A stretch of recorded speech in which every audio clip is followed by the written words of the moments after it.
نحمده ونصلي ونسلم على رسوله الكريم أما بعد فأعوذ بالله من الشيطان الرجيم بسم الله الرحمن الرحيم محمد رسول الله والذين معه أشداء على الكفار رحماء بينهم تراهم ركعا سجدا يبتغون فضلا من الله ورضوانا وقال الله تبارك وتعالى في مقام آخر والسابقون الأولون من المهاجرين والأنصار والذين اتبعوهم بإحسان رضي الله عنهم ورضوا عنه وأعد لهم جنات تجري تحتها الأنهار خالدين فيها أبدا ذلك الفوز العظيم صدق الله مولانا العظيم صدق وبلغنا رسوله النبي الأمي الأمين الحبيب الكريم اللهم صل على سيدنا ومولانا محمد وعلى آل سيدنا ومولانا محمد وبارك وسلم. آواز بڑھاؤ تھوڑی سی آواز بڑھائیں. الصلاۃ والسلام علیک یا سیدی یا رسول اللہ وعلی آلک واصحابک یا سیدی یا حبیب اللہ. حمد و صلاۃ کے بعد قابل احترام برادران اسلام، جس طرح آپ کو علم ہے آج ہماری گفتگو کا موضوع ہے مقام صحابہ کرام رضوان اللہ علیہ مجمعین. دوستو، صحابہ یا اصحاب یا صحابہ کنہیں کہا جاتا ہے؟ جنہیں ایمان کے ساتھ نبی پاک کی صحبت نصیب ہوئی. عام طور پر صحابی کا ترجمہ یہ کیا جاتا ہے کہ جس نے ایمان کے ساتھ حضور کو دیکھا، لیکن علماء کہتے ہیں چونکہ بعض صحابہ نابینا بھی تھے، اس لیے صحیح تعریف یہ ہے من صاحب النبی صلی اللہ علیہ وسلم مؤمنا ومات علیہ. صحابی وہ ہے جس نے ایمان کے ساتھ حضور کی صحبت پائی اور اسی پر اس کا خاتمہ ہو گیا. وہ کیا بن گیا؟ صحابی. کیا بن گیا؟ صحابی. اہل ایمان کے بہت سے درجے ہیں. ایک عام اہل ایمان ہے، ایمان کا دعویٰ ہے لیکن کامل مومن نہیں، جیسے آج کل ہم لوگ ہیں. بعض کامل مومن ہیں کہ وہ ایمان کے تقاضے پورے کرتے ہیں، اور جو ایمان کے تقاضے پورے کرتے ہیں وہ اللہ کے ولی بن جاتے ہیں.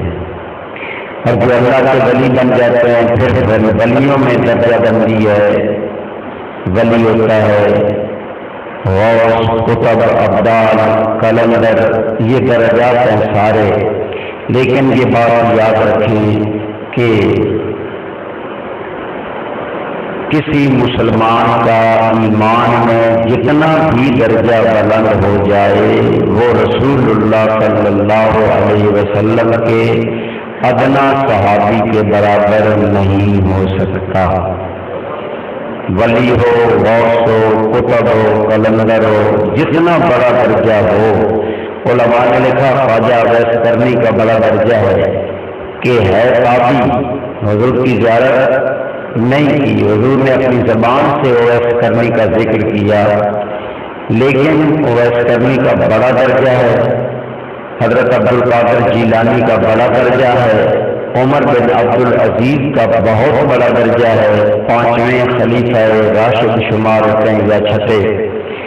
لیکن اس کے باوجود یہ لوگ صحابی جو صحابہ میں سے ادنا صحابی تھا اس کے بھی برابر نہیں ہو سکتے.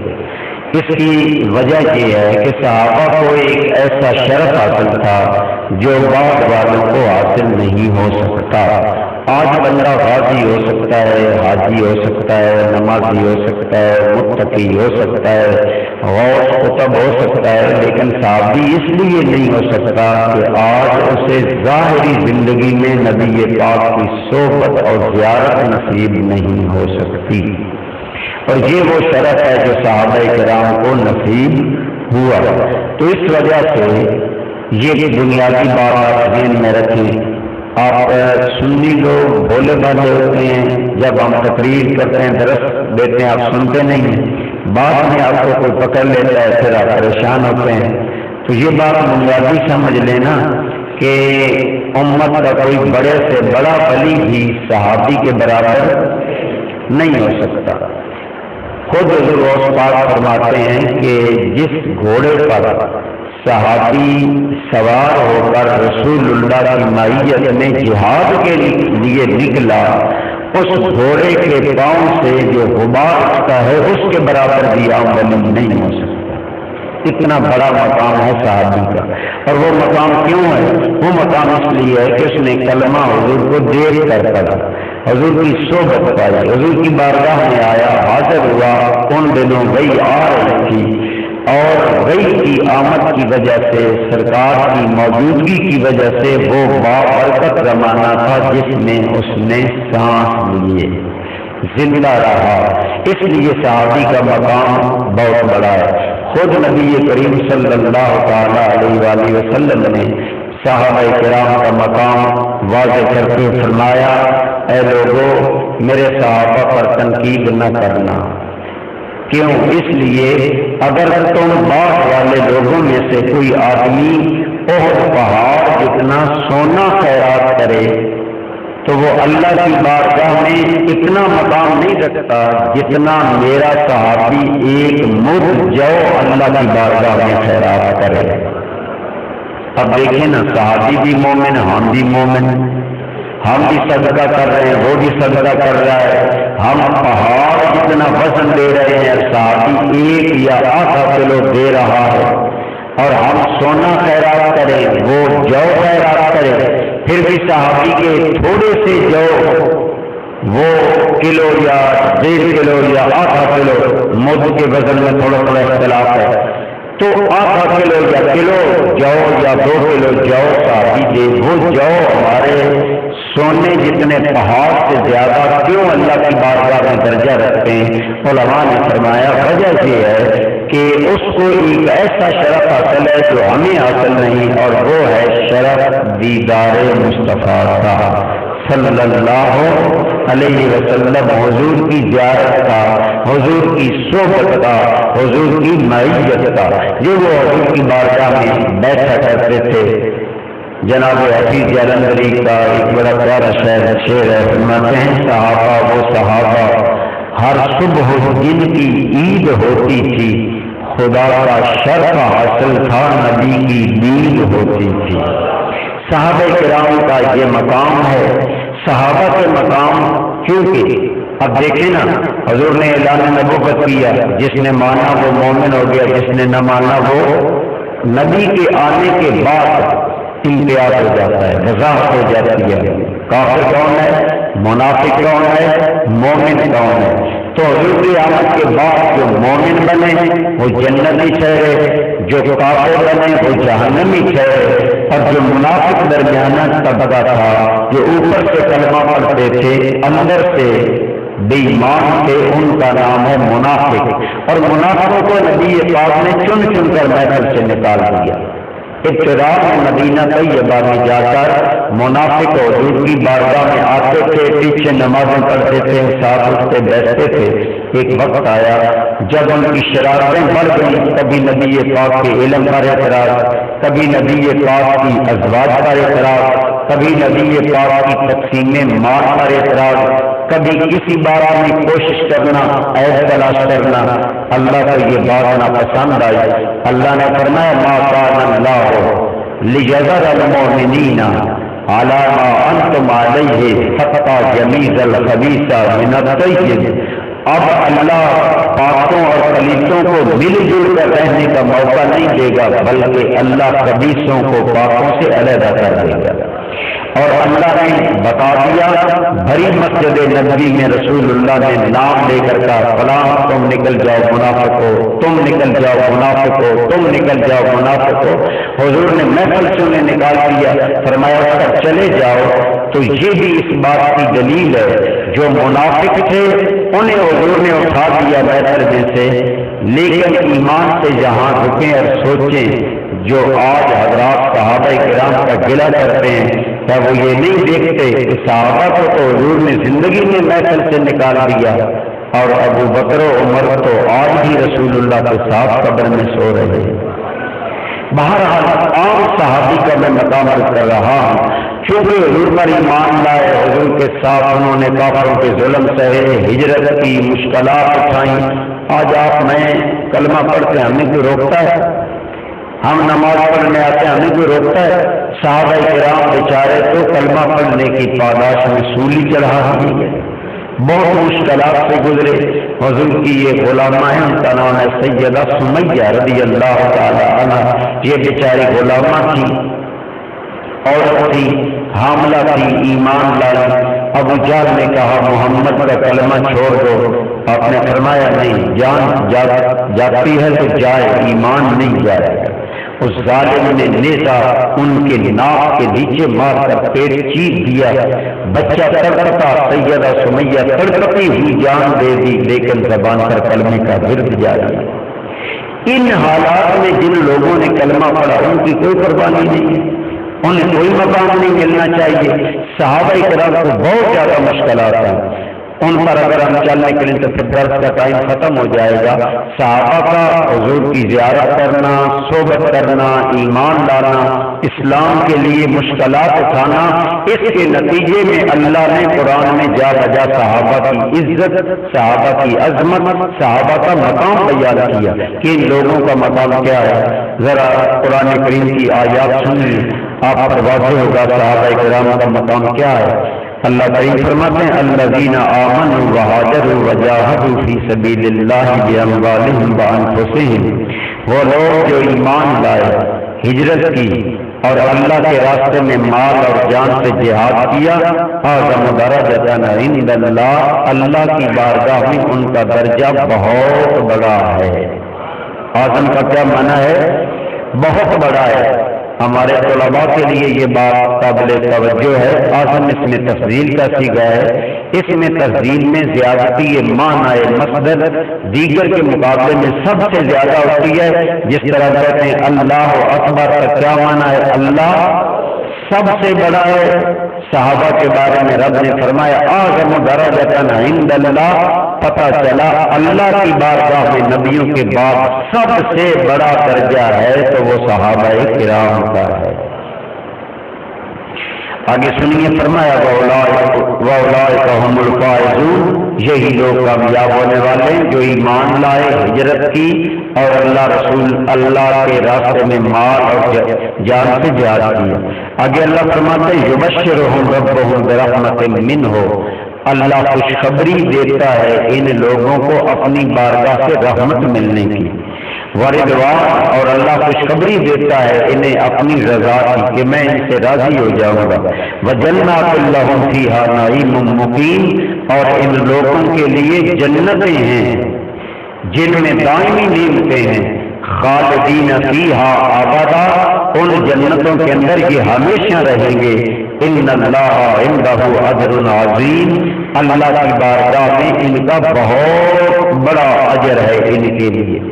اب دیکھیں نا قرآن کے اتنے واضح الفاظ، صاف الفاظ، جو ایمان لائے، جنہوں نے ہجرت کی، جنہوں نے اللہ کے راستے میں جہاد کیا، ان کا درجہ بہت بڑا ہے، وہ کامیاب ہیں، اللہ انہیں رحمت اور رضوان اپنی رضا کی خوشخبری دے گا، ان کے لیے واضح الفاظ ہے، ان کے لیے جنت ہے۔ کیا ان کے لیے جنت ہے؟ آگے فرمایا ہمیشہ رہیں گے، اس سے نکلیں گے نہیں۔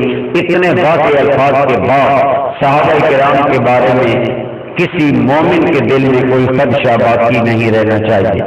ایک اور آیت سنیے، یہ جو آیت کریمہ میں نے پڑھی یہ سورہ توبہ کی آیت نمبر 20 ہے۔ آپ یہ سورہ انفال کی آیت نمبر 72 تھی۔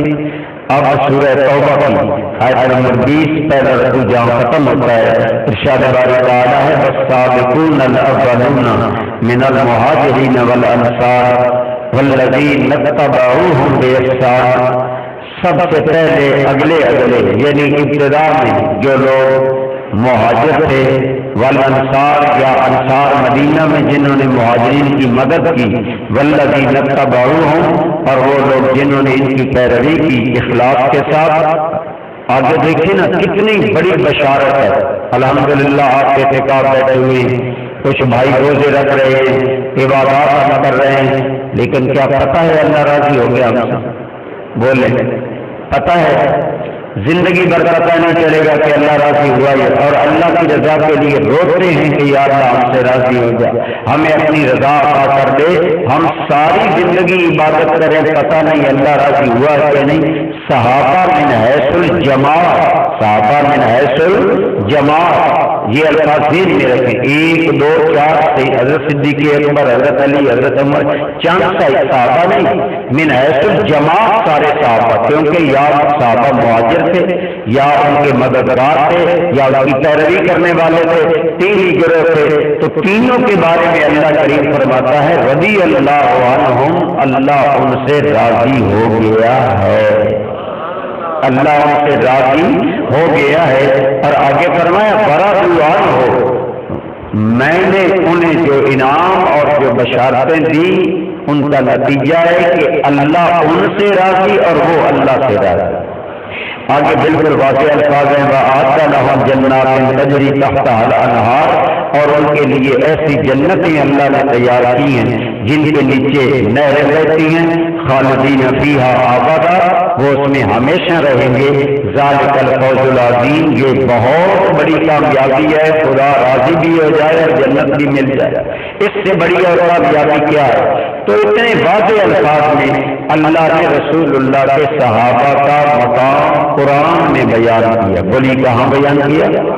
ایک اور مقام پر ارشاد ہے وَعَلَّمَهُمْ كَلِمَةَ التَّقْوَىٰ وَقَالُوا أَحَقَّ بِهَا وَأَهْلَهَا، ہم پر روزے فرض ہیں، کیوں فرض ہیں؟ فرمایا لَعَلَّكُمْ تَتَّقُونَ، تاکہ تم متقی بن جاؤ، تاکہ تم متقی، اللہ کریم فرماتے ہیں ہم نے روزے فرض کیا تاکہ تم متقی بن جاؤ۔ کہیں فرمایا میری عبادت کرو لعلکم تتقون، تاکہ تم متقی بن جاؤ۔ ہم پر یہ چیزیں لازم ہے کہ ہم متقی بن جائیں اور ہمیں تقوی حاصل ہو جائے۔ صحابہ کے بارے میں اللہ کہتے ہیں وَأَلْزَمَهُمْ كَلِمَةَ التَّقْوَىٰ، میں نے صحابہ پر تقوی کی بات کو لازم کر دیا۔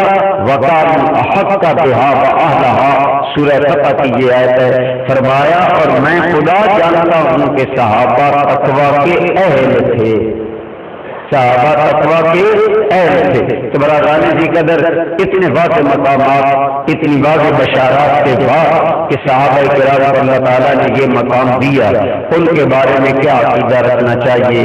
اہل سنت والجماعت کا عقیدہ یہ ہے کہ نبی پاک صلی اللہ علیہ وسلم کے سارے صحابہ امت کے سارے اولیاء اللہ سے افضل ہیں، اور وہ سارے وہ لوگ ہیں جن پر خدا اور مصطفیٰ راضی ہیں اور انہیں جنت ملے گی اور وہ جنتی ہیں۔ اللہ نے ان سب کے ساتھ جنت کا وعدہ کیا۔ ایک اور مقام پر سورہ الحدید میں آتا ہے کہ فتح مکہ سے جو پہلے لوگ ایمان لائے ان کا درجہ بلند ہے، ان کا درجہ، کیونکہ مکہ میں مظالم سہنے پڑے، کوڑے کھانے پڑے، بائیکاٹ ہوئے، پریشانی ہوئی، کوئی نام خدا کا نہیں لینے دیتا تھا۔ مدینہ میں آنے کے بعد جب مکہ فتح ہو گیا تو مکہ مرکز عرب تھا، جب مرکز فتح ہو گیا اسلام کی دھاک بیٹھ گئی، آسانی ہو گئی، کلمہ پڑھنا نماز پڑھنا آسان ہو گیا۔ تو کچھ لوگ وہ تھے جو فتح مکہ سے پہلے ایماندار تو تھے، بیچارے ڈرتے تھے، ایمان کا اظہار نہیں کرتے تھے۔ کچھ وہ تھے جو انتظار میں تھے، چلو اگر محمد کامیاب ہو گئے تو ان کے ساتھ مل جائیں گے، کافر کامیاب ہوئے تو ان کے ساتھ مل جائیں، کشمکش کا شکار تھے۔ لیکن جب مکہ فتح ہو گیا، کلیئر ہو گیا، اسلام کو غلبہ ہو گیا، اب لوگ جوق در جوق دین میں آنے لگے۔ اللہ نے فرمایا جو اب آ رہے ہو نا، یہ لوگ ان کے برابر نہیں ہو سکتے جنہوں نے فتح مکہ سے پہلے ایمان لایا، مارے کھائی ہیں، اولادوں کو چھوڑا ہے، والدین کو چھوڑا ہے، خاندانوں کو خیر بات کہا ہے، ہجرت کی ہے، بعض صحابہ نے 2 ہجرتیں کی، بعض نے 3 ہجرتیں کی، پہلی ہجرت حبشہ کی طرف، پھر ہجرت مدینہ کی طرف، تو اس طرح صحابہ کو یہ شرف ملا۔ تو قرآن کریم میں آتا ہے جو لوگ فتح مکہ سے بعد میں ایمان لائے وہ ان کے برابر نہیں جو ان سے پہلے ایمان لائے۔ فرمایا جو پہلے ایمان لائے نا اولئک اعظم درجۃ، وہ درجے میں اور مقام میں زیادہ اللہ کی بارگاہ میں آتا ہے۔ کیا ہے؟ اللہ کریم فرماتے ہیں لا یستوی منکم من انفق من قبل الفتح وقاتل، جنہوں نے فتح مکہ سے پہلے قتال کیا یعنی مقابلہ کیا کافروں کا، کلمہ پڑھا، اسلام لائے، یہ لوگ اور وہ وقاتل اولئک اعظم درجۃ من الذین انفقوا من بعد وقاتلوا، یہ ان سے اعلیٰ ہے جو فتح مکہ کے بعد ایمان لائے۔ اب دل میں خیال آیا کہ فتح مکہ کے بعد ایمان لائے ان کا کوئی درجہ نہیں، انہیں کوئی انعام نہیں، کیا وہ معروم رہیں گے؟ اللہ نے یہ بات دور کر کے فرمایا فَكُلًّا وَعَدَ اللَّهُ الْحُسْنَىٰ، پہلے آقا ضرور ہیں لیکن جو بعد میں بھی میرے مصطفیٰ پر ایمان لائے ہم نے سب سے جنت کا وعدہ فرما لیا ہے۔ وَكُلًّا وَعَدَ اللَّهُ الْحُسْنَىٰ، الحسنہ کے عربی زبان میں بہت سے معنی ہیں۔ حسنہ کا معنی ہے خوبی، حسنہ کا معنی ہے جمال، حسنہ کا معنی ہے اچھائی، اور حسنہ کا ایک معنی جنت ہے۔ اور اس مقام پر صرف سنی علماء ہی نے نہیں شیعہ علماء نے بھی لکھا ہے حسنہ سے مراد ہے جنت۔ بولو کیا مراد ہے؟ جنت۔ تو وَكُلًّا وَعَدَ اللَّهُ الْحُسْنَىٰ، اللہ نے سب سے جنت کا وعدہ کیا۔ تو ان آیات قرآنیہ سے ثابت ہوا رسول اللہ کے سارے صحابی بولیے کیا ہے؟ جنت۔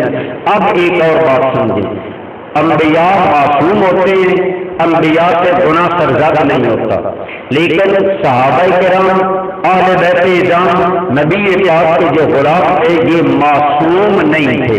یہ یاد رکھیں عقیدے کی بات کہ اہل سنت والجماعت کے نزدیک معصوم صرف نبی ہوتے ہیں۔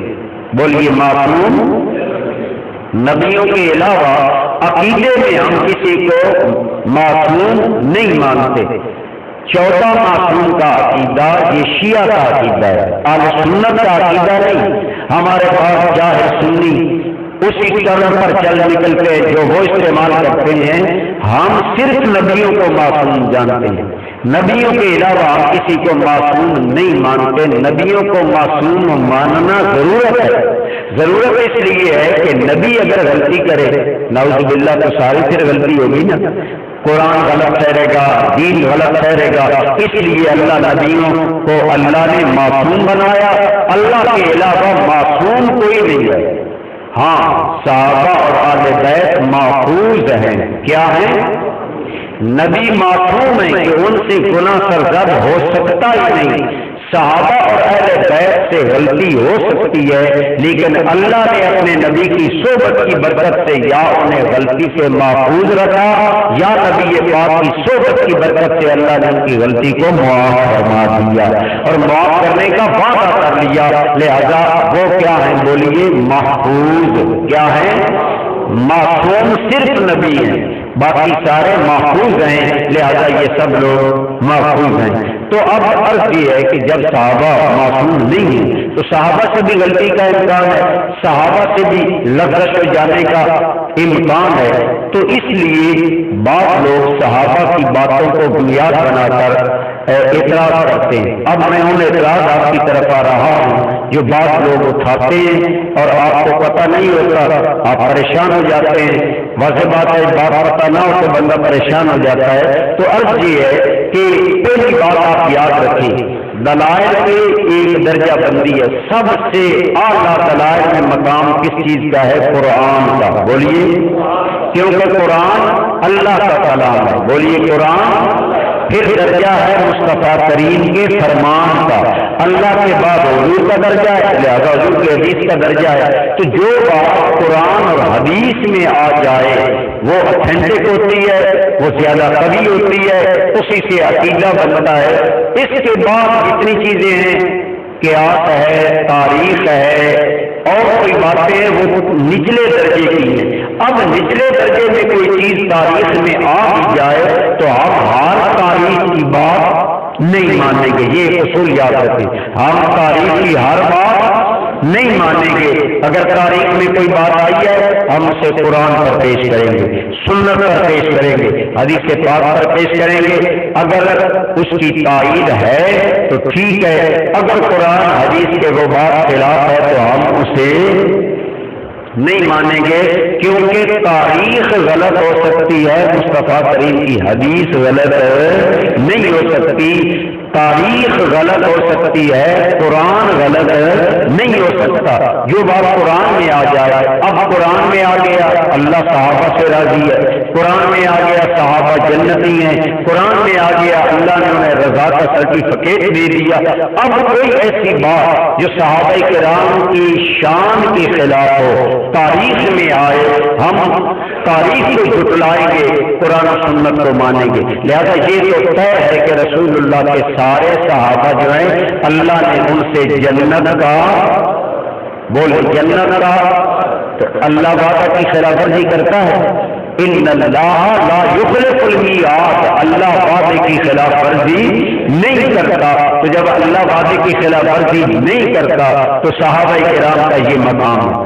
اب آئیے میں عرض کروں ایک بات، بعض لوگ تاریخی غلط فہمیاں پیدا کرتے ہیں، اب ہم ان کی طرف آتے ہیں جو دو چار باتیں دوستوں نے میرے ساتھ کی ان کی وضاحت۔ لیکن بات عجیب یہ ہے، ہم سے وضاحت بھی آپ مانگتے ہیں، اب جب ہم بیان کرنے لگتے ہیں آپ سو جاتے ہیں، یہ بڑی عجیب بات ہے۔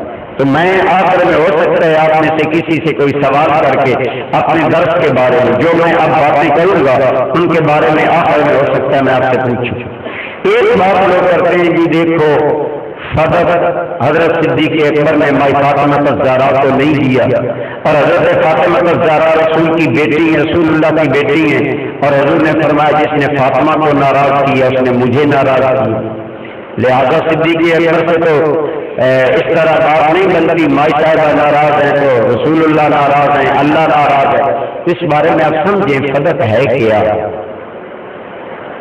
جو بات نبی پاک کو ملتے تھے جنگوں میں ان کی دو قسمیں تھیں، کتنی؟ بعض جگہ لڑائی کرنا پڑتی پھر مال مسلمانوں کو ملتا، اس مال کا نام ہے مال غنیمت۔ کیا نام ہے؟ اور ایک بعض جگہ ایسا ہوتا کہ مسلمان جاتے اور وہ لوگ مسلمانوں کی ہیبت اور دبدبے سے ڈر جاتے اور مقابلہ کرنے کی ہمت نہ کرتے، مسلمانوں سے صلح کر لیتے۔ وہ لوگ کیا کرتے؟ مسلمانوں سے صلح کر لیتے۔ اب صدق جو ہے یہ اب غنیمت کا بیان بھی قرآن میں تفصیل کے ساتھ ہے، میں وہ بیان نہیں کروں گا آپ کے لیے مشکل نہ بن جائے۔ پہلی بات یہ بات یاد رکھیں کہ صدق جو ملا، صدق کا ٹکڑا، زمین کا جو حصہ خیبر کے علاقے میں یہ یعنی فتوحات کا جب دائرہ کھلا خیبر فتح ہوا اور علاقے فتح ہوئے تو یہ ایک علاقہ تھا جو وہاں قریب پڑتا تھا، اور وہ مسلمانوں کو ایک جنگ میں ملا، لیکن جنگ نہیں کرنی پڑی، صلح میں مل گیا۔ کس میں مل گیا؟ صلح۔ جو جنگ کے بعد مال ملے اس کا نام ہے مال غنیمت۔ بولیے کیا ہے؟ اور جو بغیر جنگ کے صلح میں مل جائے اس مال کا نام ہے مال فے۔ کیا فے؟ یہ فے اوپر حمزہ ڈالیں تو یہ فے بن جائے گا، یہ اس کا نام ہے عربی میں۔ اب غنیمت کے احکام بھی قرآن میں موجود ہے، فے کے احکام بھی قرآن میں موجود ہے۔ اب صدق کیا تھا؟ بولیے مال فے تھا۔ کیا تھا؟ یہ شیعہ بھی مانتے ہیں، سنی بھی مانتے ہیں کہ صدق والی زمین کیا تھی؟ بولیے مال۔ اب قرآن سے پوچھ لیتے ہیں مال فے کا مالک کون ہے؟ اللہ کریم فرماتے ہیں اے میرے محبوب ما افاء اللہ علی رسولہ من، یہ سورہ حشر کی آیت نمبر 7 میں پڑھ رہا ہوں۔ ما افاء اللہ علی رسولہ من اہل القری، بستیوں میں سے جو مال ہے اللہ نے اپنے رسول کو عطا کیا، یا اللہ وہ کن کا ہے؟ اب سنیے قرآن، فللہ، اس میں کس کا حصہ ہے؟ ایک آیا، وللرسول، کتنے سے ہو گئے؟ ولذل قربا، نبی پاک کے قریبی رشتہ داروں کا حصہ، والیتامی، یتیموں کا حصہ، والمساکین، وابن السبیل، اللہ کے راستے میں کتنے ہو گئے؟ آپ یاد نہیں رہے کتنے حصے بیان ہو گئے؟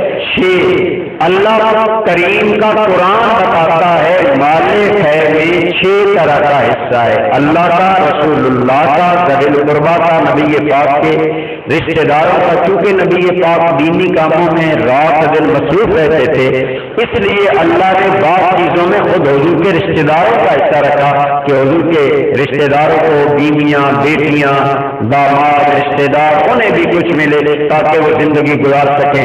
یتیم، مساکین 5 اور ابن سبیل 6، یہ 6 حصے ہیں مال خیر۔ اب ہمارا سب سے پہلا سوال یہ ہے کہ جو لوگ کہتے ہیں کہ فدق حضرت فاطمہ کا حق تھا، فدق خیر تھا، شیعہ کے نزدیک بھی سنی کے نزدیک بھی، اب فدق صرف حضرت فاطمہ کا حق تھا یا 6 حصے تھے؟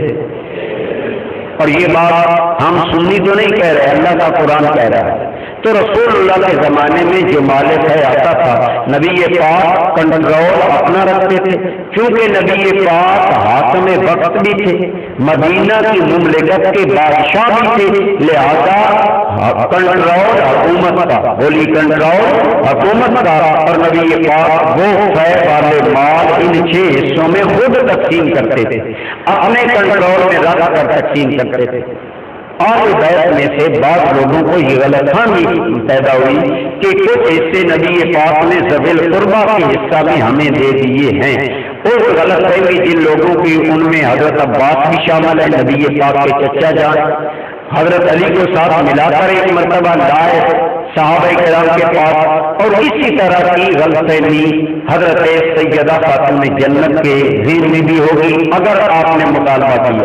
وہ آگے چل کر بات کریں گے، تفصیلی بات اس لیے نہیں ہو سکتی کہ اگر آپ فضل پر بات کرنا شروع کر دیں پھر سارا یہی بیان ہو جائے گا، اور بھی چند باتیں کرنی ہیں۔ میں کہہ یہ رہا ہوں، وہ بڑا باپ کا بتنگڑ بناتے ہیں جی حضرت فاطمہ گئی، فضل مانگا، دھکے مار کر دربار سے نکال دیا گیا، حضرت فاطمہ بیمار ہو گئی، پھر اسی حال میں مر گئی، فوت ہو گئی، حضرت ابوبکر سے ناراض ہو کر فوت ہوئی۔ پہلی بات یہ ہے کہ یاد رکھیں فدق صرف آل بیت کا حق نہیں تھا، بلکہ قرآن نے اس میں کتنے حصے بیان کیے؟ 6 بیان۔ یہی رسول اللہ کا طریقہ تھا صلی اللہ علیہ وسلم، آپ اس کے مطابق تقسیم کرتے رہے۔ بعض آل بیت نے، میں نے کیا کیا، بعض اہل بیت نے یہ خواہش کی کہ اگر ہمارا حصہ ہے تو ہمیں دے دے، تو حضرت صدیق اکبر نے، بڑے صحابہ نے ان کے سامنے یہ مسئلہ بیان کیا کہ رسول اللہ صلی اللہ علیہ وسلم جس طرح کرتے تھے ہم اس طرح کریں گے جب حضور کا ارشاد سامنے آ جائے۔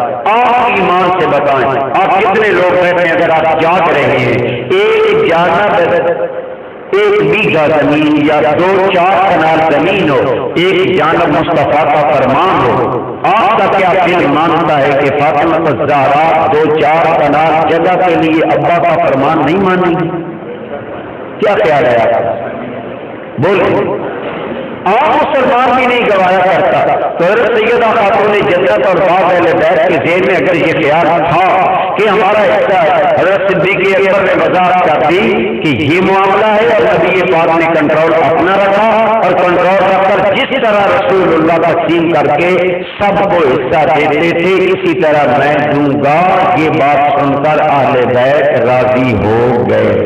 اصل بات ہے یہ، لیکن ایک اور بات تھوڑا سا پس منظر سمجھیں، کیونکہ اسلام کن کے ذریعے پھیلا؟ صحابہ کے ذریعے۔ اسلام کن کے ذریعے پھیلا؟ سرکار تو عرب شیم میں رہے، مکہ شیم میں رہے، مدینہ شیم میں رہے، لیکن بصرہ، کوفہ، عراق، ایران، شام، یمن، اردن، یہ 1 صدی کے اندر بلکہ ہمارے سندھ تک، افریقہ کے صحراؤں تک اور چین تک اسلام کس نے آدھی صدی میں پہنچایا؟ رسول اللہ کے صحابہ نے۔ وہ پھیل گئے کائنات میں اپنے کردار کی وجہ سے، اپنی تبلیغ کی وجہ سے، اپنے ایمان کی پختگی کی وجہ سے، جہاد میں مضبوطی کی وجہ سے ایک صدی کے اندر اسلام آج کی دنیا میں پھیل گیا۔ تو جب دن بدن اسلام پھیلنے لگا، حضور کے زمانے میں اسلامی حکومت کا ایریا تھا، آپ نے یاد تو کوئی نہیں رکھنا لیکن میں بتا دیتا ہوں، حضور کے زمانے میں اسلامی حکومت کا ایریا تھا 9 لاکھ مربع میل کے قریب۔ حضرت صدیق اکبر جب برسر اقتدار آئے صرف 2.25 سال آپ امیر المومنین رہے، بہت فتنے کھڑے ہوئے، سارے فتنے بھی مٹائے اور مزید 2 لاکھ مربع میل ایریا اسلام کی مملکت میں شامل فرمایا۔ حضرت صدیق اکبر کا وصال ہوا، حضرت عمر برسر اقتدار آئے تو وہ عمر اب اقتدار میں آ گیا جس عمر کو اللہ سے مصطفیٰ نے مانگا تھا۔ اللہم اعز الاسلام بعمر بن الخطاب، یا اللہ اگر تو چاہتا ہے تیرے دین کو عزت ملے تو مجھے عمر عطا فرما۔ اب وہ عمر جب اقتدار میں آ گئے، اللہ نے حضرت عمر کو مہلت دی، 10 سال آپ برسر اقتدار رہے اور 10 سال میں حضرت عمر نے اسلام کا سکہ بٹھا دیا، 11 لاکھ مربع میل مملکت کو بڑھا کر 24 لاکھ مربع میل تک حضرت عمر لے گئے۔ جب حضرت عمر کا وصال ہوا 24 لاکھ مربع میل پر اسلام کا پرچم لہرا رہا تھا۔ شام فتح ہو گیا، ایران فتح ہو گیا، مدان فتح ہو گیا، مصر فتح ہو گیا، عراق فتح ہو گیا، بیت المقدس فتح ہو گیا۔ جدھر عمر کی فوجیں منہ کرتی اللہ اسلام کو عزت دیتا، ہر جانب سے اسلام کی عزت کے پیغام آتے۔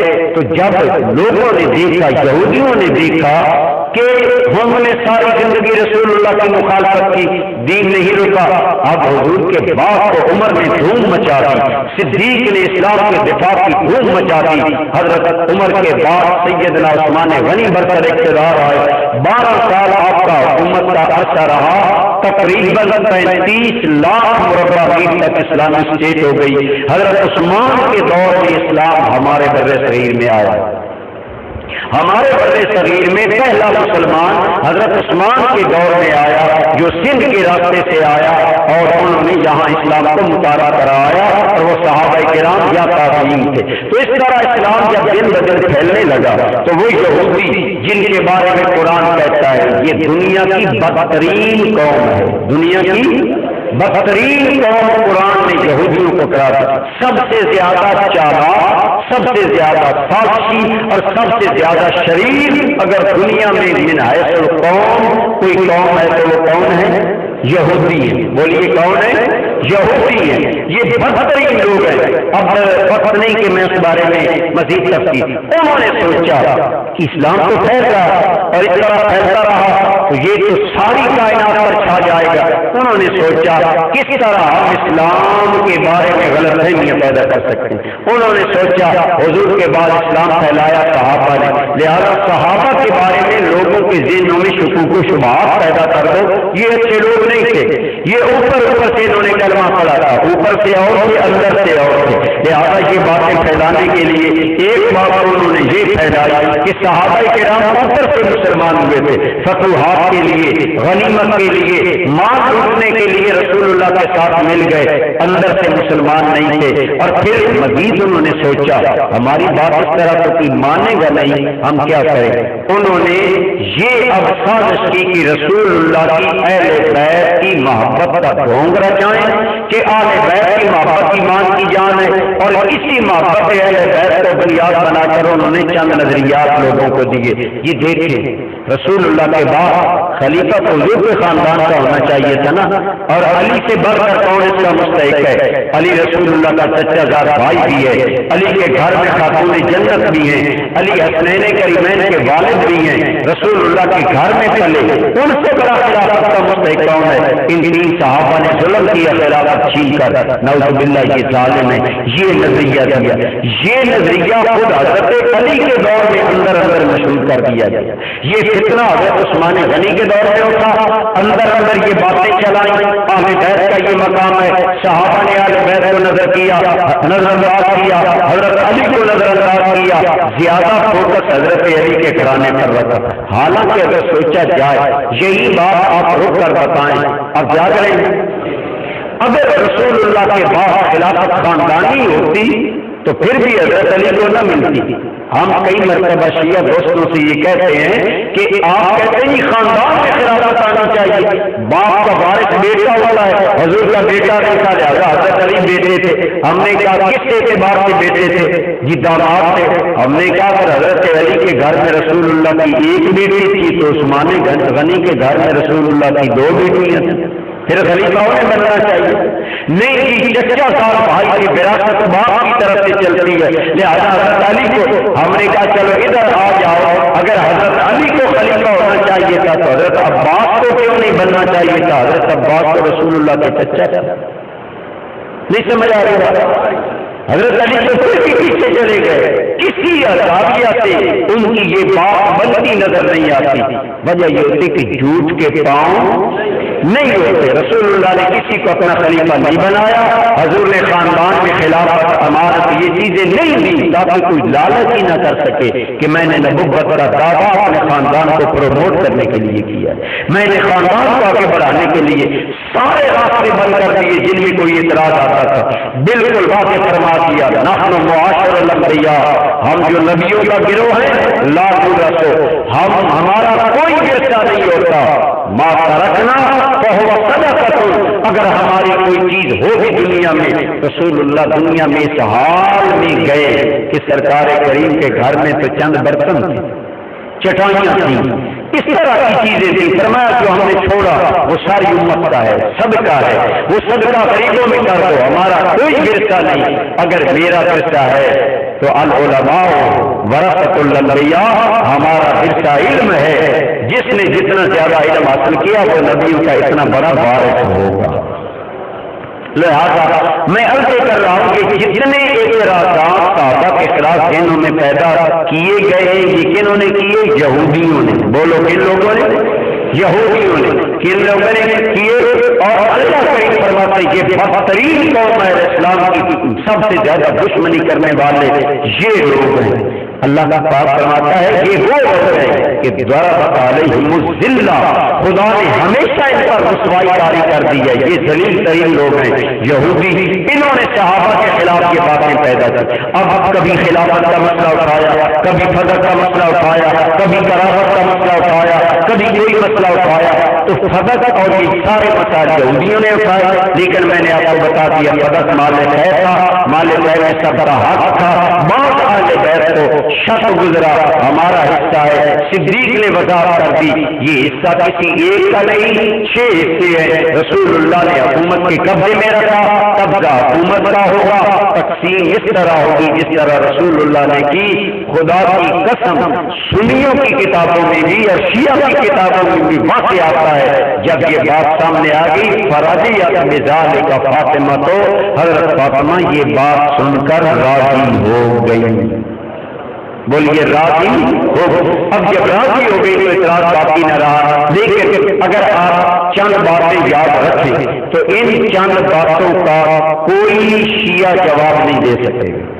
فضل کے بارے میں آپ کو بتاتا ہوں لیکن آپ یاد نہیں رکھتے. پہلی بار ان سے پوچھے فضل ہے کیا؟ غنیمت ہے، مال خیر ہے. اگر مال خیر ہے تو مال خیر میں تو سارے ذوی قربا کا حق ہے.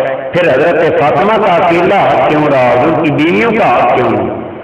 حضور کی باقی بیٹیوں کا حق کیوں نہیں؟ حضور کے باقی رشتے دار قرآن میں تو الفاظ ذوی القربا کے بول رہے. جب ذوی القربا ہے تو سارے رشتے دار ہیں. اکیلی خاتون جنت ان کی مالک نہیں ہے قرآن کے اعتبار سے. ایک بات. دوسری بات یہ ہے کہ حضرت فاطمہ الزہرا کے راضی ہونے کا ذکر صرف سنی کتابوں میں نہیں شیعہ کتابوں میں. ہاں بعض کتابوں میں یہ ہے کہ حضرت فاطمہ ناراض ہوئی یہ بات سن کر، لیکن اس کی یہ وضاحت نہیں جو وہ کرتے ہیں کہ جب حضرت صدیق اکبر نے کہا کہ میں جو تقسیم کروں گا جس طرح تقسیم رسول اللہ کرتے تھے، تو اس کا مطلب یہ ہے کہ یہ حضرت فاطمہ پر ناگوار گزرا کہ اگر بات یہ تھی تو میں اٹھا کیوں سکی.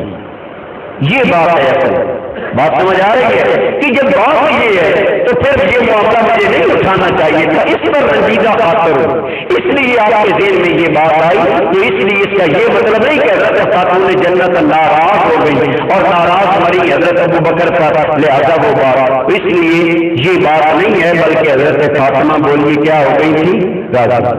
شیعہ حضرت علی کے بعد سب سے زیادہ جنہیں اہمیت دیتے ہیں وہ ہے امام جعفر صادق۔ امام جعفر صادق سے کسی نے پوچھا حضرت والا جا آپ کے والد امام باقر سے کہ جی لوگ کہتے ہیں کہ 3 صحابہ نے مائی فاطمہ الزہرا اور آل بیت کا حق نہیں دیا، آپ کیا کہتے ہیں؟ آپ نے فرمایا اللہ ان کا لعنت کرے، وہ جھوٹ بولتے ہیں، ہمارا کسی صحابی نے کوئی حق نہیں مارا۔ یہ اہل بیت کی شہادت اور گواہی ہے۔ پھر آپ آگے چلے دیکھیں، عموماً ہم یہ بات کرتے ہیں کہ چلو وقتی طور پر مان لیتے ہیں کہ یہ جی حضرت ابو بکر نے حق نہ دیا، حضرت عمر نے حق نہ دیا، حضرت علی نے حق نہ دیا، لیکن حضرت عثمان نے حق نہ دیا، تو چوتھے خلیفہ کون بنے؟ بولے، اور حضرت علی مرکزی مدینہ میں خلیفہ بنے نا، حضرت علی کی حکومت آئی، کوئی شیعہ کسی جگہ سے دکھا دے کہ حضرت علی نے کہا ہو کہ فاطمہ الزہرا کی زندگی میں تو حق نہیں ملا، میں آج یہ حق فاطمہ کی اولاد حسن حسین کو دیتا ہوں۔ کوئی ایک روایت دکھا دے شیعہ، ایک روایت دکھا دے کہ حضرت علی نے حق لوٹایا، لوٹانا چاہیے تھا کہ نہیں؟ اگر حضرت فاطمہ کا حق تھا، نعوذ باللہ یہ بات مان لیں کہ 3 پہلے خلفاء نے حق نہیں دیا، حضرت علی جب سر اقتدار آئے حق دینا چاہیے تھا کہ نہیں؟ بولیے، تو حضرت علی نے اگر دیا ہے تو کوئی ایک روایت دکھا دو، اور اگر حضرت علی نے نہیں دیا تو پتہ چل گیا کہ یہ یہودی اور یہودیوں کے ایجنٹ غلط کہتے ہیں، صدق کے بارے میں مولا علی کا موقف وہی ہے جو 3 صحابہ کرام کا موقف۔ آپ کو بات سمجھ لیں، یہ یاد رہے گی، آپ نے یاد رکھیں، یہ نوجوان بچے شاید یاد رکھیں، باقی تو کچھ اونگنا شروع کر دیتے۔ ایک بات ہے کہ حضرت علی نے دیا، اگر حضرت علی نے نہیں دیا تو حضرت علی کا بھی وہی جرم ہے، پھر جو صدیق اکبر کا جرم ہے وہ حضرت علی کا جرم ہے۔ اب بتاؤ جو فیصلہ حضرت علی کے بارے میں وہ حضرت ابو بکر کے بارے میں، لیکن ہمارا ایک ہی فیصلہ ہے، ہمارا فیصلہ ہے صدیق اکبر بھی ٹھیک تھے، مولا علی بھی ٹھیک تھے، خاتون جنت بھی تھی۔ ایک اور بات یہ کہتے ہیں جی عموماً گمراہ کرتے ہیں جی مائی صاحبہ ناراض ہو کر فوت ہوئی، لہذا یہ بات بالکل غلط ہے، بلکہ بڑی ذمہ داری سے ایک بات کر رہا ہوں، شاید آپ نے اس سے پہلے زندگی میں نہ سنی، ان سے سوال کریں، حضرت سیدہ خاتون جنت جب بیمار تھی، مائی فاطمہ الزہرا کی خدمت کون عورت کرتی تھی؟ ہے نا سوال؟ تو مائی صاحبہ جو بیمار وصال ہوا تو مائی صاحبہ کی خدمت کون کرتی تھی؟ یہ نہیں آپ کو بتائیں گے، میں آپ کو بتاتا ہوں، کشف الغمہ شیعہ حضرات کی کتاب ہے، اس کے اندر موجود ہے سیدہ فاطمہ الزہرا کی بیماری میں خبر گیری اور خدمت صدیق اکبر کی بیوی کرتی تھی۔ بولیں کون؟ ان کا نام ہے اسماء بنت امیس۔ کیا نام ہے؟ اسماء بنت امیس، وہ خدمت کرتی تھی حضرت فاطمہ۔ اب ایمان سے بتائیں، اگر صدق نہیں ملا، مائی صاحبہ ناراض ہو گئی، تو صدیق اکبر اپنی بیوی کو مائی صاحبہ کی خدمت کے لیے بھیجے۔ اگر لا تعلقی ہوتی تو صدیق اکبر کی بیوی حضرت خاتون جنت کی خدمت کرتی، وہاں ان کے پاس رہتی، بلکہ اس سے آگے اور ایک بات عرض کر دیں، وہ یہ ہے کہ پہلے صرف عورت کی میت پر چادر ڈال دی جاتی تھی، یہ کشف الغمہ میں ہے۔ اسماء بنت امیس ابو بکر کی بیوی حضرت خاتون جنت کے پاس بیٹھی ہے، حضرت خاتون جنت نے کہا سیدہ فاطمہ الزہرا پردے کو بہت پسند فرماتی تھی، آپ نے فرمایا اسماء میری خواہش ہے کہ میرے مرنے کے بعد میرے بدن کی بازی پر کسی انسان کی نظر نہ پڑے، ہے کوئی تدبیر ایسی؟ اسماء بنت امیس بڑی عمر کی عورت تھی، یہ بڑی عمر کی عورت تھی اور بڑے تجربات رکھتی تھی. آپ جانتے ہیں بڑی عمر کے عورتوں کے تجربات. حضرت اسماء نے کہا میں نے حبشہ میں ایک طریقہ دیکھا ہے کہ عورت کے بدن پر لکڑیوں کی بنی ہوئی ایک چوکھی سی رکھ دیتے ہیں. یہ نیچے عورت کی میت ہے, اوپر چوکھی رکھ دیتے ہیں, وہ بلند ہوتی ہے جس سے عورت کا بدن نظر نہیں آتا. کشف الغمہ والا کہتا ہے حضرت فاطمہ الزہرا نے اس بات کو پسند کیا اور فرمایا کہ میری میت پر یہ چوکھی بھی ڈالی جائے اور اگر ممکن ہو تو میرا جنازہ رات کو پڑھا جائے, کسی غیر کی نظر میرے جنازے پر نہ پڑے. جو اتنی حیا والی خاتون سیدہ طیبہ طاہرہ ہے, وہ 2 کنال زمین کے لیے دربار خلافت میں چلے گئے.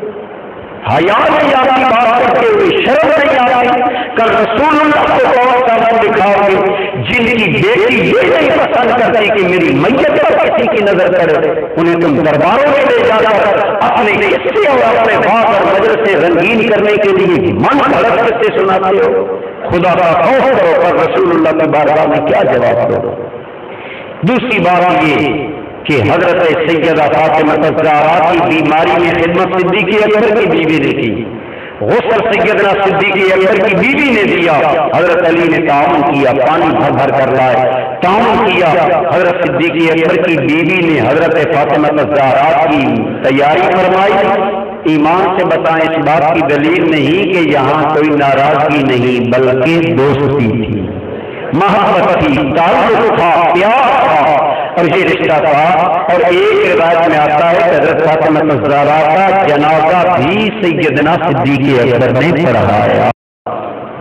بات سمجھ آ گئی. اب اس کے بعد کوئی بات باقی نہیں رہتی, لیکن ایک بات اگر آپ یاد رکھیں تو اور بتا دیں.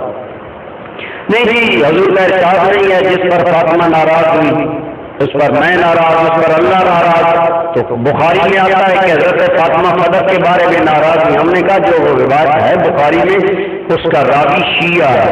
کون ہے؟ ابتدا میں یہ منافقت کرتے تھے, اندر کا دباؤ ہوتا تھا, ظاہر کرتے نہیں تھے, لہذا اس طرح راویوں میں مل جل جاتے. تو بعض سنی کتابوں میں شیعہ راوی بھی آ جاتے اور پھر ان کا مذہب کوئی ابتدا میں علیحدہ نہیں تھا, کوئی علیحدہ آسان نہیں تھی. بڑی ذمہ داری سے کہہ رہے ہیں, کوئی علیحدہ اقامت نہیں تھی, علیحدہ کلمہ نہیں تھا, علیحدہ کوئی باتیں نہیں تھی. صرف محبت اہل بیت کا ڈھونگ رچا کر لوگوں کے اندر غلط فہمیاں پیدا کرنا ابتدائی یہ مذہب تھا شیعہ. بعد میں یہ سارا انہوں نے خود وضع کیا ہے, ابتدا میں اس کی کوئی حیثیت نہیں. بہرحال میں کر رہا ہوں اس روایت میں شیعہ راوی ہے, لیکن بات یہ ہے کہ جنہیں ناراض فرمائی چاہتا. میں نے کہا کبھی زندگی میں ازدواجی زندگی میں حضرت علی حضرت فاطمہ کا بھی اختلاف ہوا تو یہ ثابت ہے کہ حضرت فاطمہ الزہرا اور حضرت علی کا گھریلو معاملات میں اختلاف گھر میں میاں بیوی کی بات لوگ ہوتی نہیں ہے, بول ہوتی نہیں ہے, ایسی لوگ ہوتی ہے اور ہوئی. تو میں نے کہا اب اگر وقتی طور پر حضرت فاطمہ الزہرا حضرت علی پر کسی بات میں اختلاف کرتی ہیں, یہاں حضرت علی سے اختلاف کرے تو بتاؤ حضرت علی پر کیا فتویٰ لگاؤ. بات سمجھ آئی کہ نہیں؟ تو جو فتویٰ حضرت علی پر لگاؤ وہ حضرت ابو بکر پر لگا رہا. لیکن اگر بہانا یہ کہ زندگی میں نیچ اونچ ہوتی رہتی ہے, عمومی معاملات کا دخل ہے, تو عمومی معاملات کا دخل تو یہ ہے خاتون جنت رضی اللہ تعالیٰ عنہ رضا میں دنیا سے گئے اور ان کی آخری خدمت صدیق اکبر کی بیوی نے کی اور جنازہ صدیق اکبر نے پڑھایا. اس سے بڑا اور رضا کا ثبوت کیا ہو. ایک اور بات کی جاتی ہے یہ حضرت عمر فاروق نے دھمکی دی اگر فاطمہ کے گھر میں بیٹنی ہوتی رہی ابو بکر کی خلافت کے خلاف تو میں حضرت فاطمہ کا گھر جلا دوں. یہ تاریخی روایت ہے, اس کے راوی جھوٹے ہیں, کذاب ہیں, یہودیوں کی ایجنٹ ہیں, اس کی کوئی حیثیت نہیں ہے. بلکہ میں نے ایک ساتھی سے سوال کیا مرد عورت کے حق میں غیرت مند ہوتا ہے کہ نہیں؟ بول جو غیرت نہیں رکھتا اسے تو بغیرت کہا جاتا ہے. حضرت سیدہ خاتون جنت کو حضرت عمر دھمکیاں دیتے رہے شیر خدا تھا, جو خدا کا شیر تھا حیدر کرار وہ تھا. کوئی عقل کی بات کرو. جلال یوں ایک ان کی کتاب ہے, وہ کہتا ہے کہ نہیں حضرت عمر نے دھمکی دی، حضرت علی نے فرمایا کہ مسجد کے ساتھ میں خاموش ہوں، ورنہ ایسا ہوتا تو حضرت خالد بن ولید نے تلوار نکالی، یہ بالکل من گھڑت کس سے پیچھے سے لاتے ہیں کہ حضرت علی نے کہا میں مسجد کے لیے خاموش رہتا ہوں، پھر آگے جا کر کہتے ہیں کہ حضرت علی نے ایک کو پکڑا اور زمین پر گرا بھی دیا، میں نے کہا وہ پہلے والی مسئلہ پھر کہاں ہو؟ یعنی اپنی ہی بات میں جھوٹ ہے اور جھوٹے آدمی کا حافظہ آپ ان کی کتابوں کو اگر غور سے پڑھیں بالکل واضح جھوٹ ظاہر ہو جائے گا، تو یہ بالکل بہتان ہے، جھوٹ ہے جس کی کوئی حیثیت نہیں ہے، بلکہ ان حضرات نے حضرات کی خلافت کو تسلیم کیا۔ ہمارے ایک مناظر سے انہوں نے ایک مرتبہ بڑی پیاری بات کی، ایک شیعہ مناظر نے انہوں نے کہا جی جو ظالم ہے وہ خلیفہ نہیں بن سکتا، ابو بکر عمر نے صدق نہیں دیا، یہ ظالم ہے لہذا وہ خلیفہ نہیں بن سکتے۔ ہمارے عالم نے رک کر کہا آپ پہلے یہ بتائیں کہ مائی صاحبہ نے ان سے صدق مانگا تھا؟ یہ مانگا تھا؟ انہوں نے کہا سوچ لو، اس بات سے میں پیچھے نہیں آپ کو جانے دوں گا۔ مانگا تھا؟ مانگا تھا۔ انہوں نے فرمایا پھر سوچ لو۔ جی مانگا تھا۔ انہوں نے فرمایا پھر بتاؤ کیوں مانگا تھا؟ کہنے لگا وہ خلیفہ سے۔ فرمایا پھر پہلے مانو نا کہ مائی صاحبہ انہیں خلیفہ مانتی تھی۔ آپ کو بتائیے، انہیں فرمایا پہلے مانو نا کہ مائی صاحبہ انہیں خلیفہ مانتی تھی، تو جنہیں خلیفہ پر حق مائی صاحبہ مانتی ہیں انہیں سنی بھی خلیفہ پر حق مانتے ہیں۔ ہمارا عقیدہ یہ تو ثابت ہو گیا۔ اب رہی یہ بات مانگا تھا نہیں ملا، اس کے الگ دلائل ہے اور وہ دلائل آپ کے سامنے میں تفصیل سے بیان کر چکا۔ بالکل ان باتوں میں جھوٹ ہے، ان کی حیثیت کوئی نہیں ہے، صرف آپ بولنے والے لوگ ہوتے ہیں۔ ایک بات کرتے ہیں کہ حضرت عائشہ اور حضرت امیر معاویہ نے حضرت علی سے جنگ کی اس لیے ہم نہیں مانتے، تو ہم نے کہا آپ بتائیں کہ حضرت علی کے خیر خواہ آپ زیادہ ہیں یا خود حضرت علی اپنے خیر خواہ زیادہ؟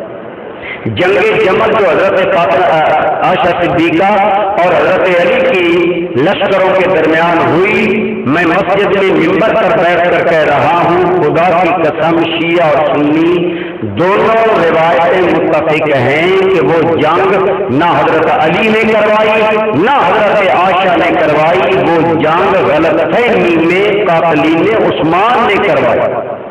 انہوں نے انتشار کیا، بات طے ہو گئی تھی صلح کی دونوں لشکروں کی، انہوں نے سوچا اگر صلح ہو گئی ہم مارے جائیں گے۔ جنہوں نے حضرت عثمان کو قتل کیا انہوں نے رات کے اندھیرے میں تیر چلائے، حضرت عائشہ کے لشکر کی جانب آ کر حضرت علی کے لشکر کا تیر چلائے، ادھر جا کر ادھر تیر چلائے، کسی کو پتہ نہیں چلا۔ رات کے اندھیرے میں ان ظالموں نے منافقوں نے یہ لڑائی کروائی، نہ حضرت عائشہ نے کروائی نہ حضرت علی نے کروائی، غلط فہمی میں ہوئی۔ اور حضور کا ارشاد ہے اللہ نے میری امت سے خطا اور غلطی کو معاف فرما دیا۔ رفع الخطا والنسیان عن امتی، آپ روزے میں رج کر بھی روٹی کھا لیں تو روزہ ٹوٹ جاتا ہے، بھول کر اگر کھا لیں بولے تو آپ بھول کر روٹی کھا لیں تو روزہ نہیں ٹوٹتا، وہاں بھول کر جنگ ہو گئی، آج تک قتل بنا رہے ہو اور امت کو لڑا رہے ہو اور رسول اللہ کے صحابہ پر زبان دراز کر رہے ہو، حیا کرنا چاہیے۔ جب غلطی میں ہوا تو پھر اعتراض کا حق کیا، پھر بعد میں کیا ہوا جب جنگ ختم ہوئی، اللہ کی قسم حضرت علی اپنی جگہ روتے تھے، حضرت عائشہ اپنی جگہ روتی تھی۔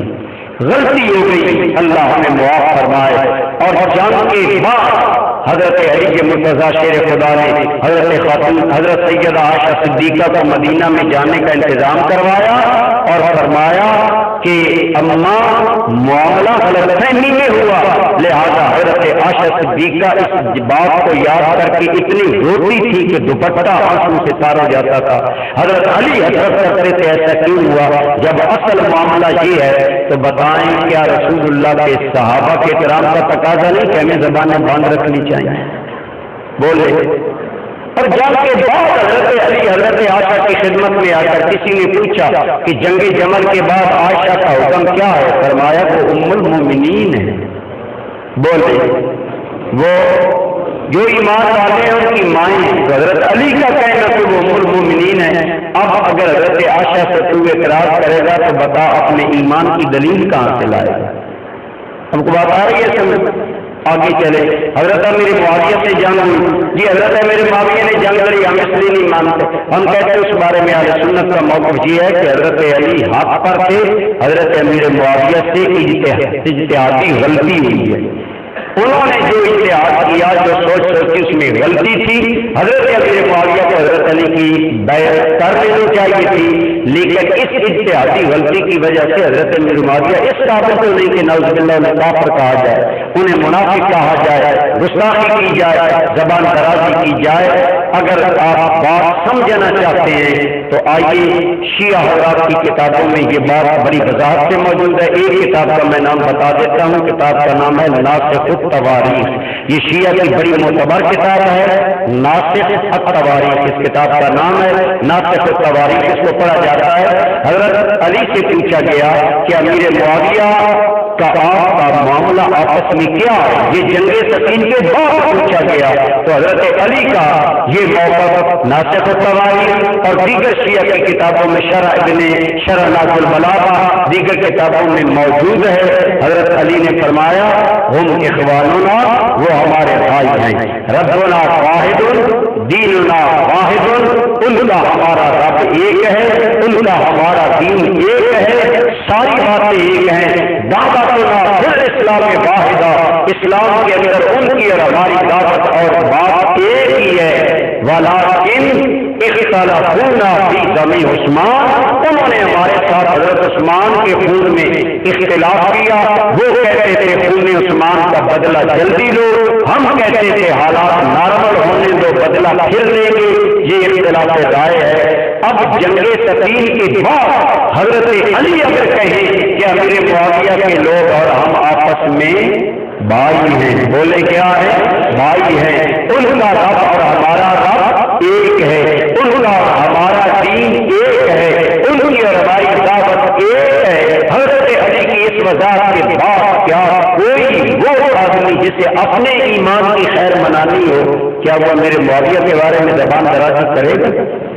بول رہے یہ گزرے لنگ ہے اور ان کی جہالت ہے اور باہر صحابہ کرام سے عداوت ہے جو یہودیوں کے کہنے پر بیچارے یہ کر رہے ہیں، سمجھ نہیں ہے کہ ہم کس طرف جا رہے ہیں۔ پھر اگلی بات سوچیں، حضرت امام حسن کو نہیں پتا تھا امیر معاویہ نے حضرت علی سے جنگ کی ہے، حضرت امام حسن نے امیر معاویہ سے صلح کی ہے یا نہیں؟ اب آپ بولتے تو نہیں بولے تو بس آپ چھوٹی سی بات سامنے رکھ لیں اپنا ایمان بچانے کے لیے۔ میں کہتا ہوں یہ بات آپ کہہ دیا کریں کہ جھگڑے نہ حضرت امیر معاویہ کے بارے میں، آپ اسے کہیں کہ امیر معاویہ سے امام حسن کی بھی صلح ہے، سنیوں کی بھی، بولے تو جس نے صلح اس کے بارے میں زبان تو نہیں نہ کھولتی۔ امام حسن نے صلح کی، پھر امام حسن اور حسین حضرت امیر معاویہ کے دور میں وظائف لیتے رہے اور حضرت امیر معاویہ کی مخالفت سے منع کرتے رہے۔ جب یہ معاملہ ہے اس کے بعد بات بالکل صاف ہو جاتی ہے، لہذا حضرت امیر معاویہ رسول اللہ کے صحابی کاتب وحی ہیں، حضور کا صحابی ہونے کی وجہ سے ہم ان کا احترام کرتے، ان پر کوئی زبان درازی نہیں کرتے۔ اس لیے اللہ تعالی ہدایت عطا فرمائے، جن صحابہ کے جنتی ہونے کا بیان قرآن میں آئے اس کے بعد ان کے بارے میں باتیں کرنے سے آدمی کا اپنا ایمان خطرے میں چلا جاتا ہے۔ لہذا یہ کئی ایسے واقعات ہیں جن لوگوں نے صحابہ کرام کے بارے میں تبرہ بازی کی۔ ایک ان کا عالم تھا، وہ دھڑلے سے کہتا تھا آدھے صحابہ جنتی میں آدھے دوزخی، کیونکہ میرے گاؤں میں شیعہ ہے، مجھے مطالعہ کا موقع ملا اور یہ جو ہے نا لا یستوی اصحاب النار و اصحاب الجنہ، وہ کہتا دیکھو نا قرآن ہے کہ اصحاب الجنہ اصحاب النار، آدھے جنتی آدھے، حالانکہ اصحاب کا معنی ہے، اصحاب الفیل کا کیا معنی ہے؟ ہاتھی والے، بولو اصحاب الفیل کا کیا معنی؟ اصحاب کہف کا کیا معنی؟ وار والے، وار اصحاب کا معنی ہے والے صرف، تو اصحاب النار سے مراد ہے جہنم والے۔ صحابہ رسول کو جہنمی نہیں کہا گیا، لیکن جب بدبختی دل پر چھا جاتی ہے اور پھر تو میں عرض کر رہا تھا کہ وہ آدمی مرا، اس کا ایکسیڈنٹ ہوا اور موقع کے لوگوں نے قسم اٹھا کر بتایا کہ جب ایکسیڈنٹ کے بعد اس کی لاش کو دیکھا گیا تو اس کے منہ اور زبان پر کتے کی مکھیاں طواف کر رہی تھی۔ اللہ نے دنیا میں دکھا دیا جو رسول اللہ کے صحابہ کے بارے میں جو زبان درازی کرتا تھا اس کا انجام یہ ہوا۔ اس لیے اپنا ایمان بچانا چاہیے۔ جن کی جنتی ہونے کی بشارت قرآن دے اللہ وعدہ کرے ان کے بارے میں اپنا ذہن صاف رکھنا چاہیے۔ وہ ہمارے محسن ہیں، ان کے صدقے ہمیں دین ملا، لہذا ان کا احترام کرنا چاہیے۔ اور پھر لطف کی بات یہ ہے کہ کیا حضرت علی صحابہ کا احترام نہیں کرتے تھے؟ امام حسین صحابہ کا احترام نہیں کرتے تھے؟ میں نے وہاں محلہ پیر مصطفیٰ شاہ صاحب نے بھی شاید یہ بات بتائی تھی، آپ آج بھی کر دیتے ہو، اگر کسی کو یاد ہے یہ بات بھی پلے ڈال لے آپ کو کام آئے گی۔ آپ کا کوئی مقدمہ ہو، آپ کسی بے اعتبار آدمی کو گواہ بنائیں گے یا اسے بنائیں گے جس پر آپ کا اعتماد ہو؟ مجھے بولو، جسے آپ منافق یا جھوٹا سمجھے اس کو آپ اپنا گواہ بنائیں گے یا اس کو بنائیں گے جس کی دل کی سچائی پر آپ کا دل مطمئن ہے؟ بولے کس کو آپ اپنا گواہ بنائیں گے؟ میدان کربلا میں شہادت سے چند لمحات قبل امام اعلی مقام امام حسین جب یزیدیوں کے سامنے گئے، آپ نے ایک خطبہ دیا۔ آپ نے فرمایا، او یزیدیوں، تم نے مجھے خط لکھ کر بلایا، میں خود نہیں آیا۔ اگر تم نہیں چاہتے تو اب بھی کہو تو تم مجھے اس بات سے پیچھے جانے دو، میں جو چاہوں گا کروں گا۔ خط تم نے خود لکھ کے مجھے بلایا، اب یہاں بلا کر یہ ظلم کر رہے ہو کہ میرے اہل خانہ کو قتل کر دیا، اب مجھے بھی قتل کرنا چاہتے ہو۔ امام حسین نے خطبے میں فرمایا، اے لوگوں سن لو، اس وقت خدا کی دھرتی پر میرے سوا کوئی رسول اللہ کا نواسہ موجود نہیں ہے۔ کتنا دردناک خطبہ تھا، ان کو بتانا مقصود تھا۔ فرمایا، لوگوں اس وقت میرے بغیر کوئی رسول اللہ کا نواسہ دنیا میں موجود نہیں ہے۔ لوگوں میرے مقام کو پہچانو، میرے خون سے اپنے ہاتھ نہ رکھو، کل اللہ کی بارگاہ میں شرمندہ ہوگے۔ اگر مجھے قتل کرو گے کل تمہیں اللہ کی بارگاہ میں جواب دے ہونا پڑے گا۔ آگے جو بات امام حسین نے فرمائی، اللہ کی قسم سچا کوئی حسینی تو اس بات سے انکار کر ہی نہیں سکتا۔ اگر یہ بات آپ یاد رکھیں کبھی آپ کو کنفیوژن نہ ہو، لیکن آپ عموماً چونکہ بات یاد نہیں رکھتے۔ امام حسین نے یزیدیوں کو فرمایا، لوگوں اگر میرا مقام پوچھنا چاہتے ہو تو میرے رسول اللہ کے صحابہ سے پوچھو۔ کربلا میں موت سے چند لمحے قبل امام حسین نے اپنی شان کا گواہ بنایا ہے تو رسول اللہ کے صحابہ کو بنایا۔ الفاظ ہیں حضرت امام حسین نے فرمایا، لوگوں میرے بارے میں انس بن مالک سے پوچھو جو رسول اللہ کا صحابی ہے، میرا مقام کیا؟ میرے بارے میں عبداللہ بن نبی اوفا سے پوچھو، فلاں سے پوچھو، فلاں سے پوچھو۔ صحابہ کا نام لے کر کہا، میں کہتا ہوں پہلے آدمی کوئی بات اور کرے بھی تو موت کے وقت تو بندہ کا کانشیس ہو جاتا ہے نا، سیریس ہو جاتا ہے نا۔ موت کے منہ میں کھڑا ہو کر امام حسین جنہیں اپنی شان کا گواہ بنا رہے ہیں وہ سچے ہوں گے کہ جھوٹے ہوں گے؟ بولو، وہ سچے مومن ہوں گے کہ منافق ہوں گے؟ امام حسین نے گویا گواہی دی، مرنے سے چند لمحے پہلے میں تو اپنی عزت کا گواہ بنا رہا ہوں تو مصطفیٰ کے صحابہ کو بنا رہا ہوں۔ اور یہ بات بالکل سچی ہے، صحابہ سے بڑھ کر کسی کو رسول اللہ کی اہل بیت کی غیرت نہیں تھی۔ میں نے اپنی آنکھوں سے سنیوں کی کتابوں میں بھی، شیعہ کی کتابوں میں بھی پڑھا، جب امام حسین کا سر انور ابن زیاد کے سامنے لایا گیا، وہ ظالم ظلم کا پیکر بنا بیٹھا تھا، ہاتھ میں ایک چھڑی تھی، چھڑی سمجھتے ہیں؟ اس چھڑی سے امام حسین کے لبوں پر لگا کر کہتا ہے، اتنے دن گزر گئے ہیں لیکن اب بھی گلاب کی طرح یہ لب تازہ نظر آ رہے ہیں۔ جب اس نے یہ چھڑی امام حسین کے لبوں پر لگائی، کوفہ کی مسجد بھری ہوئی تھی، نام نہاد حضرت علی کے محب موجود تھے، یہ اپنے آپ کو کہتے تھے ہم حضرت علی کے حمایتی ہیں، حضرت علی کی شیعہ ہیں۔ کوفہ کی مسجد کھچا کھچ بھری ہے، لیکن ابن زیاد ظالم کے سامنے کوئی دم نہیں مارتا۔ دور کنارے سے ایک بوڑھا آدمی چھڑی کا سہارا لے کر کھڑا ہوا اور یوں ارشاد کیا، یبن سجانہ لعنت اللہ علی فعلک، او سجانہ کے بیٹے عبید اللہ کی سیاح، خدا تیرے اس عمل پر لعنت کرے۔ یہ چھڑی امام حسین کے منہ سے ہٹا، یہ بات نکالی، اس کے منہ پر اسے لعنتی کہا، اور امام حسین کی گستاخی سے منع کیا. بوڑھا سا آدمی ہے, مسجد کے کنارے سے اٹھا, اگلی بات سنے. کیا بات کی؟ فرمایا ابن زیاد تمہیں ان لبوں کا مقام کیا پتا؟ واللہ لا احصی رسول اللہ صلی اللہ علیہ وسلم کانا من یسلم ہاتین شفتین. چھڑی ہوتا میرا دل زخمی ہو رہا ہے, میں گر نہیں سکتا. میں نے کتنی مرتبہ مصطفیٰ کے لبوں کو یہ لب چومتے دیکھا ہے. اس سال اپنی چھڑی ہٹا, ہم نے آنکھوں سے دیکھا حضور نے ان لبوں کو چوما ہے, بوسہ دیا ہے, پیار کیا ہے, ان لبوں پر چھڑی مار رہا ہے. خدا کی قسم یہ واقعہ لے کر جائیں, اٹھائیں سنیوں کی کتابیں, شیعوں کی کتابیں. ابن زیاد کے بڑے دربار میں امام حسین کی عزت کے لیے اٹھنے والی یہ آواز صحابی رسول کی آواز, حضور کے صحابی کی آواز تھی. تو یہ لوگ جب اتنے مخلص تھے, ان کے بارے میں ہمیں کیا عقیدہ رکھنا چاہیے, کیا نظریہ رکھنا چاہیے؟ بلکہ حضرات صحابہ کرام کی عزت کے لیے اہل بیت بالکل گستاخی گوارا نہیں کرتے تھے. امام زین العابدین جو واقعہ کربلا کے عینی شاہد ہیں, ان کے پاس کچھ لوگ عراق سے آئے. حضرت ابو بکر عمر عثمان کے بارے میں چند باتیں کی.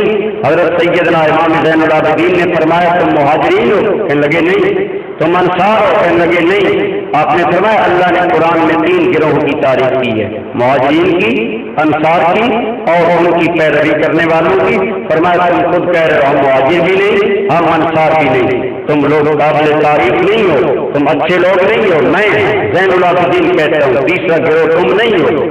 اس کے بعد فرمایا اخرجوا عنی, اٹھو میری محفل سے دفع ہو جاؤ.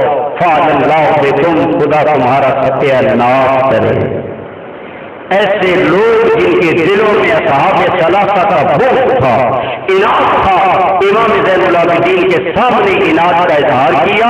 حضرت امام زین العابدین نے منہ پر جواب بھی دیا اور اپنی محفل میں بیٹھنے کی اجازت فرمایا یہاں سے دفع ہو جاؤ, نکل جاؤ, یہاں سے چلے جاؤ. اور پھر آگے بددعا بھی کی.